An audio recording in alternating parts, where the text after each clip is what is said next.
Tim kuasa hukum Haidir Syam dan Muetazim Mansur resmi melaporkan dugaan ketidaknetralan PJ Bupati Maros, Suhartina Bohari, ke Bawaslu Maros, Selasa 15 Oktober 2024.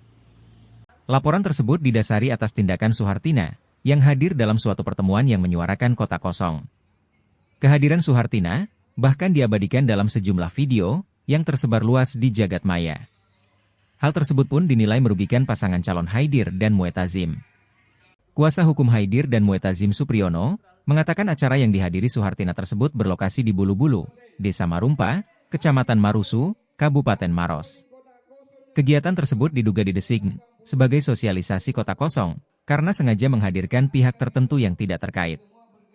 Ia juga menyayangkan sikap Suhartina yang tidak menunjukkan ekspresi keberatan terhadap orang-orang yang mengasosiasikan dirinya dengan kota kosong.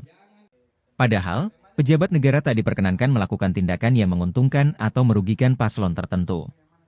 Sementara itu, Ketua Bawaslu Maros, Sufirman mengatakan akan mengkaji terkait syarat formil dan materi laporan tersebut. Ia menekankan, ASN, pejabat daerah dan pejabat negara dilarang untuk membuat tindakan atau tindakan yang menguntungkan suatu pasangan calon. Ia menambahkan bagi ASN dan pejabat negara yang terbukti terlibat dalam kampanye bisa mendapatkan sanksi denda hingga pidana. Hasil polling kota kosong dengan nomor 2, 81% kota kosong. Pertahankan itu dan semua bergerak, sampaikan kepada semua keluarga bahwa saatnya kita melakukan perubahan. Jangan biarkan harga diri kita, kehormatan kita hilang gara-gara kita lengah. Jaga kehormatan Maros, menangkan kota kosong.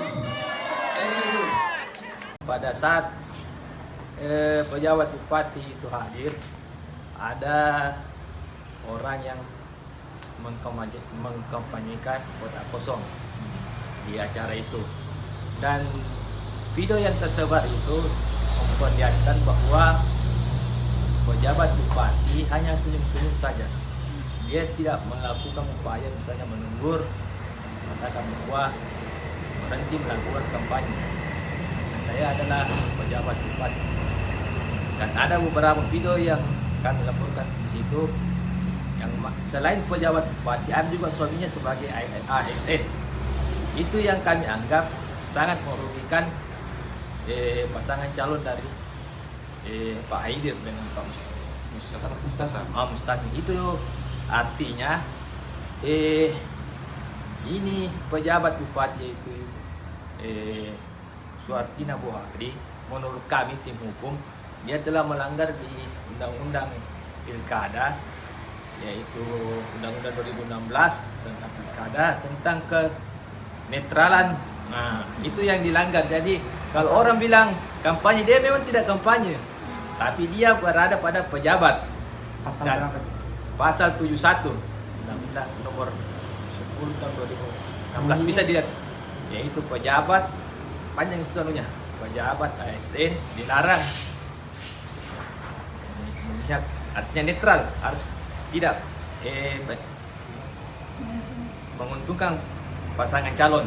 Nah, itu menurut kami pada saat dia berada di situ, dia menguntungkan pasangan, karena ini kan Koko adalah peserta pilkada juga. Nah, itu poinnya. Dan selain itu ada pasal pidananya, yaitu di pasal 188 masih mengenai tentang undang-undang pilkada itu tersebut, yang mana ancaman hukumannya itu mulai 1 bulan sampai 6 bulan. Saya kira itu intinya bahwa pejabat bupati tidak netral dalam pemilu kada ini. Dibuktikan dengan itu tadi, mengikuti suatu acara dan ada orang mengkampanyekan Koko, dia tidak ada tindakan misalnya untuk menghentikan atau menyuruh berhenti. Jadi dia memang tidak kampanye, tapi sebagai pejabat bupati harusnya dia ada tindakan. Saya kira itu poinnya. Dan ada ancaman hukumannya yang kami melaporkan, itu di pasal 188. Pak, selain video, bukti apa saja yang dibawa ke Bawaslu ini, Pak? Kami akan lanjutkan, artinya ini kan masih sebatas laporan, nanti dikaji oleh Bawaslu apakah laporan ini kami diterima atau tidak. Karena setelah itu kami akan ajukan saksi yang melihat langsung di kegiatan itu. Ada berapa saksi, Pak? Saksi kan yang umum itu dua orang. Hari ini dibawa saksinya. Rencana kami bawa, cuma mekanismenya sih ternyata ditelaah dulu oleh Bawaslu. Nanti setelah ditelaah, apakah diterima, maka saksi kami diundang. Download Tribun X sekarang, menghadirkan lokal menjadi Indonesia.